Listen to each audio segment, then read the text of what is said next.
వాస్తవం. కానీ ఆయన ఒప్పుకుంటాడు. మా పార్టీలో లేడు అంటున్నాడు ఇప్పటికి కూడా. సార్ ఇక్కడ పాయింట్ ఏంటంటే మనం ఇంకొక అంశాన్ని చూద్దాం. దానం నాగేందర్ నేను కాంగ్రెస్ పార్టీలో ఉన్నాను ఒప్పుకుంటున్నారు.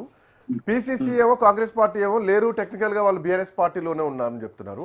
మరి స్పీకర్ ఇప్పుడు ఏది పరిగణలోకి తీసుకోవాలి? దానం నాగేందర్ ఆయన ఓకల్ గానే నేను ఒప్పుకున్నాను కాంగ్రెస్ పార్టీలో ఉన్నానని చెప్పిన తర్వాత ఎందుకు ఈ విచారణ విషయంలో కానీ వెనకడుగు వేయడాలు, ఎందుకు స్పీకర్ డెసిషన్ ఇంకా పెండింగ్ లో ఉంటుంది? సో ఉప ఎన్నికల ఇంకా టైం ఉంది, ఎట్లా ఇంకా 5-6 నెలల టైం ఉంది కాబట్టి అప్పటిదాకా దీన్ని ప్రోలాంగ్ చేసేటువంటి ఉద్దేశం అనుకోవచ్చా? కాదు, నా ఉద్దేశం ఏంటంటే రాజీనామా ఇప్పుడు చేయడు. అనుభవించు రాజా అనుభవించిన పాటలాగా అనుభవిస్తాడు. వింటుంటా. ఇప్పుడు స్పీకర్ కూడా ఏమి మాట్లాడాడు. స్పీకర్ కి సమాధానం ఇవ్వని వాడు ఒక్కడే కదా ఇప్పటి వరకు అయితే. ఇంకో 2 నెలలు వెయిట్ చేస్తారు. ఇప్పుడు కోర్టులు కూడా ఎంత అధ్వానంగా ఉన్నాయి. సుప్రీంకోర్టు కూడా మీరు చెప్తే శ్రీకాంత్ గారు, మన డేట్ ఉంది కదా, డేట్ నాటి సంగతి ఏదైనా అడిగిందా స్పీకర్? అడగలే కదా. మళ్ళీ వాయిదా వేస్తుందా?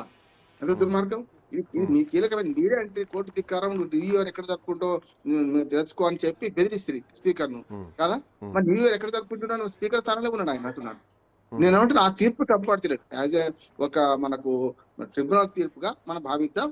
దాని మీద కోర్టుకు పోతారు బీఆర్ఎస్ వాళ్ళు. 5 తేల్చారు, ఇంకో 4 ఏమో తేల్చాల్సి ఉంది. 4 ముగ్గురు ఓ కేసు. ముగ్గురు ఎందుకు తెలిసే? వాళ్ళది వేరే కాదు కదా కేసు. అందరు నగ్నంగా ఉన్నారు, అందరూ తెలుసు. దానం నాగేందర్ గారు అన్నట్టు అందరూ కాంగ్రెస్ పార్టీలో ఉన్నారు కదా. అందుకని నేను ఏమంటున్నానంటే ఆ ముగ్గురిది వేరు. ఇప్పుడు ఈయనేం చేసిండు? ఆ 5 తీర్పు చూసుకొని నేను ఎప్పుడు చెప్తున్నాను, హెడ్ మాస్టర్ మన క్లాస్ టీచర్ దగ్గర పోతే హోంవర్క్ 4 వరకు ఇస్తే 2 చేసిన సార్ 2 చేయలేదని చెప్పడానికి ఇప్పుడు స్పీకర్ ఏం చేసిండు?